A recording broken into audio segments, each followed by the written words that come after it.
Good afternoon and welcome, everyone. Thank you for attending our press conference this afternoon regarding an update into the investigation of a fatal home invasion that occurred in the city of Vaughan on August 31st.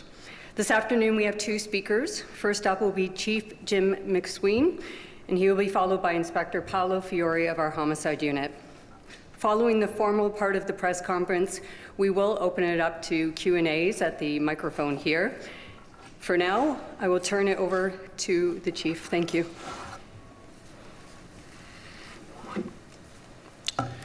Thank you. Good afternoon, everyone. I want to thank you all for being here. As you're aware, we're here to provide an investigative update pertaining to a homicide, as you just heard, which took place in Vaughan on August 31st, where Mr. Abdul Aleem Farooqi was tragically and violently murdered in his home. Again, on behalf of York Regional Police, I'd like to express my sincere condolences to Mr. Farooqi's family and friends. Our thoughts are with all who are grieving this tragic loss. York Regional Police will continue to offer our support as you navigate this difficult time. As you'll hear from Inspector Fiore in a few minutes, we've made significant arrests in this case. But first, to the community, we understand the concern and attention this incident has garnered. Let me say this, York Regional Police remains committed to keeping our community safe. Our officers continue to work around the clock to find justice for victims of crime and to prevent future crime from impacting the residents of our region. As you'll hear in a moment, those we've arrested in this case were out on a release order or probation, which once again highlights why police chiefs across the country, myself included, remain adamant that changes need to be made to the system. I'm incredibly disappointed that dangerous criminals are continuously released back into the community, only to reoffend and re-victimize the public. What's also extremely concerning is that a 16-year-old youth is wanted in connection with this incident. We're seeing the perpetrators become increasingly younger, while the severity of these crimes continue to escalate. We need changes that prevent violent offenders from returning to the streets only to reoffend again, and harsher penalties to deter criminals from committing these atrocious acts in the first place. Last month, the federal government announced legislation that would see reforms to the current bail system. We are encouraged by this step forward and will continue to advocate for a system that prioritizes public safety and keeps dangerous criminals where they belong. As this legislation is developed, we will keep our eyes laser focused to ensure these changes protect our community. We'll continue to advocate for the continued changes necessary, and we'll work with our provincial and federal partners to ensure the system protects our residents and puts community safety first. Lastly, I'd like to thank our homicide investigators who have worked tirelessly to ensure justice is served in this case. And now, to elaborate more on the investigation, I'll hand it over to Inspector Fiore.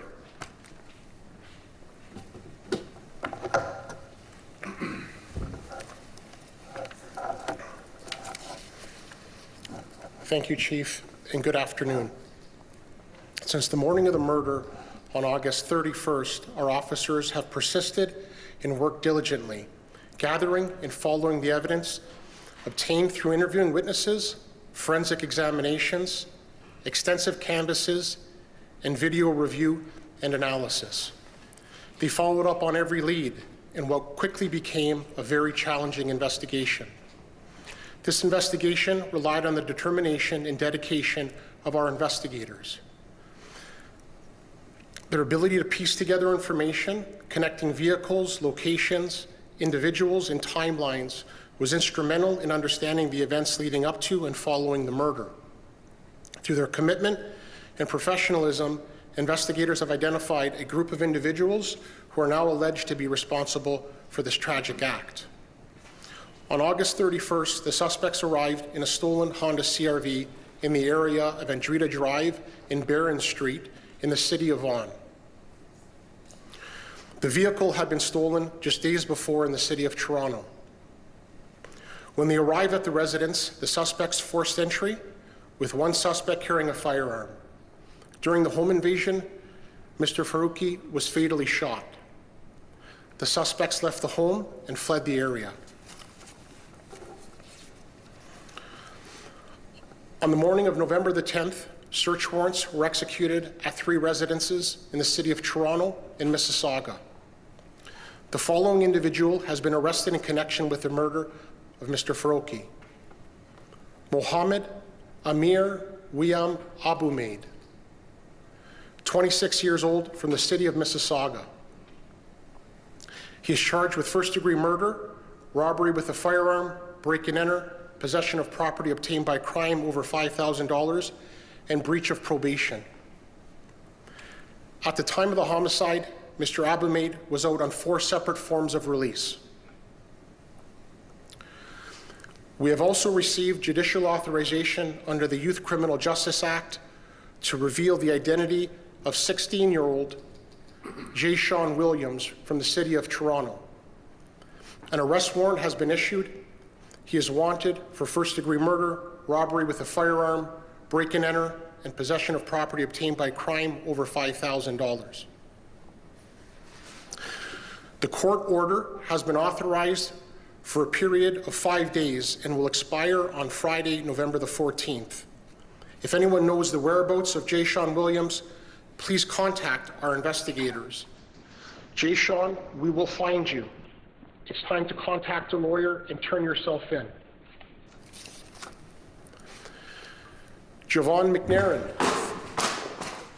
34 years old, from the city of Toronto, charged with accessory after the fact to commit an indictable offense, robbery with a firearm.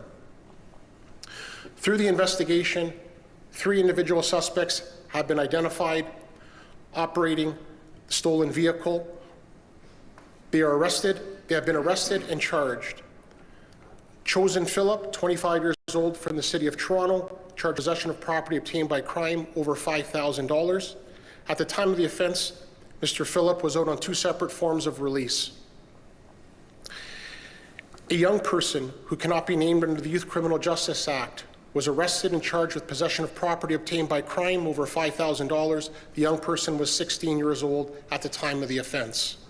And finally, a young person who cannot be named under the Youth Criminal Justice Act was arrested and charged also with possession of property obtained by crime over $5,000.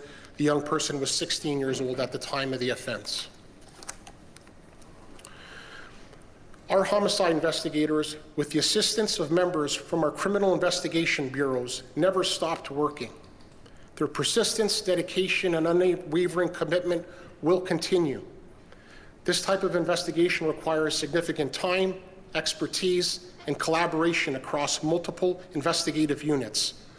I would like to thank our colleagues from across our organization who provided their support.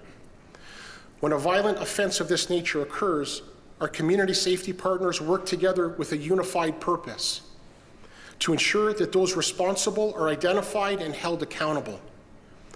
We would like to thank the Ontario Provincial Police, the Toronto Police Service, and the Toronto Community Housing Community Safety Unit for their assistance. This remains an active and ongoing investigation, and we believe there are suspects who are involved in the murder that are still outstanding. If anyone has information that can assist the investigation or can provide information on the whereabouts of Jay Sean Williams, please contact our homicide unit or Crime Stoppers of York Region anonymously. If anyone is sheltering or hiding Jay Sean, understand this is a criminal offense. And if the evidence, you will be arrested.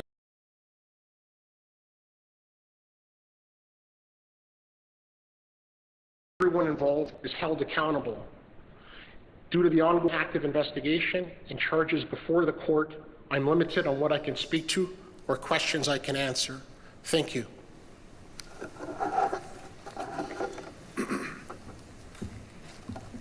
So we will now open up to accredited media. Please attend the microphone, provide your name, your media outlet, and ask 1 question and 1 follow-up.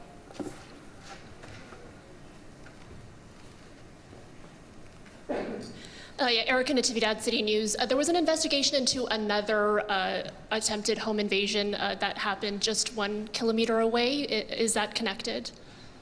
Or can you give us an update on that? Thank you for the question. I believe the incident you were talking about was on Timber Creek Boulevard. That is not connected to this investigation. Okay, arrests have been made on that matter, but that is not connected. And how many suspects remain outstanding? You have the arrest warrant for Jay Sean. You said there are still suspects, plural. How many? Yeah, there are outstanding suspects that have not been identified that we're still working on, and it's part of our active investigation. And I would say there's multiple outstanding suspects. You can say exactly how many, though? I'm not going to get into specific numbers. There's more than one.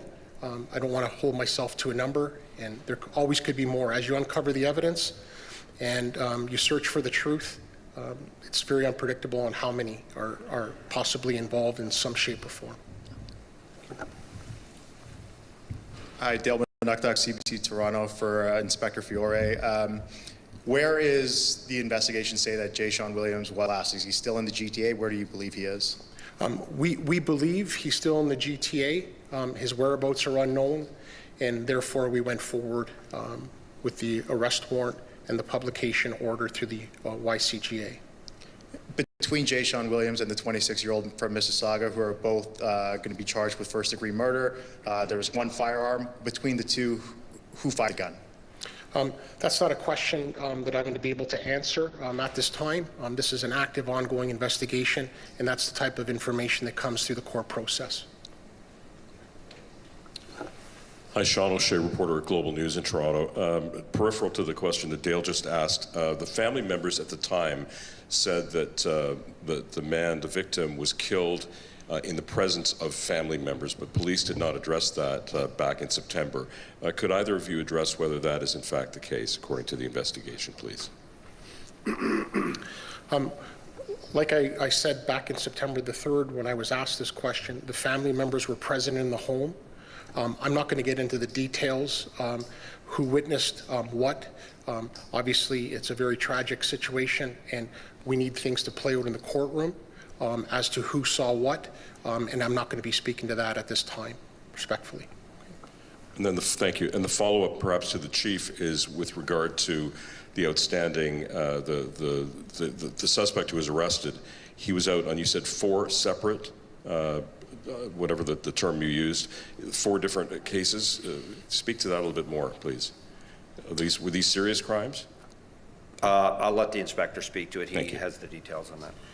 Yeah, there are 4 separate forms of release that he was out in the community on. The offenses vary in severity, and because the matters are before the courts at this time, I'm not going to get into the details on each event, but it is concerning when this type of event happens, and we find that out in our investigation. Hi, Janice Golding, CTV News. You were looking for a 16-year-old. You mentioned that you're concerned that these people are younger and younger. Do you believe that this is gang-related as a result? I was speaking to people who are involved with gangs saying that they're using young kids to carry out crimes for them because they know that they basically, under the Youth Criminal Justice Act, don't have to suffer the same consequences as adults. Is this an issue? I would say, just without talking about this investigation, I think generally it's an issue across the board, across the GTA. We have reported on a number of occasions where we are seeing more often than not young people committing very violent criminal offenses, and in some cases being used to commit violent offenses on behalf of others. As far as the specifics in this case, we're not going to comment on that. That is something that we'll determine through the courts, and but that's the troubling trend we've seen, and we need to see tougher sentencing and the rules on bail applied equally to young people who are victimizing and traumatizing families out in the community. You were also talking about bail reform, and the federal government has said that it's committed to making changes to the criminal justice system. You've been calling for this for a very long time. Do you think it's too little too late? Because, I mean, another man is dead, and we still don't see the concrete changes being enacted. Well, I wouldn't say too little too late. I mean, at the end of the day, they are responding to the calls for action to make change, and I'm hopeful that once the legislation is enacted, it will apply appropriately, and that those that are victimizing and traumatizing communities are put right where they belong, behind the cells, so the community is not, the safety of our community is not jeopardized like it is or has been in the past several years. Hi, Steve Ryan, CP24. First, Chief, congratulations to your officers. That's some fine police work. Inspector, are you able to say whether or not this was random or targeted, and why that house in that entire neighborhood? Why was that house chosen? This was a question that's been asked from the onset. We believe the address was targeted. We believe it was a robbery, and they were there for monetary gain. So that hasn't changed. As far as why they were targeted specifically, that's still part of the investigation. We are still looking for all the information we can from the public or through these things we've already collected, the items of evidence we've already collected that could hopefully shed some more light on that. Thank you. Well, that concludes our investigative update today. Thank you for coming. Can we get the screens one more time, please? Rolled through with the suspect information?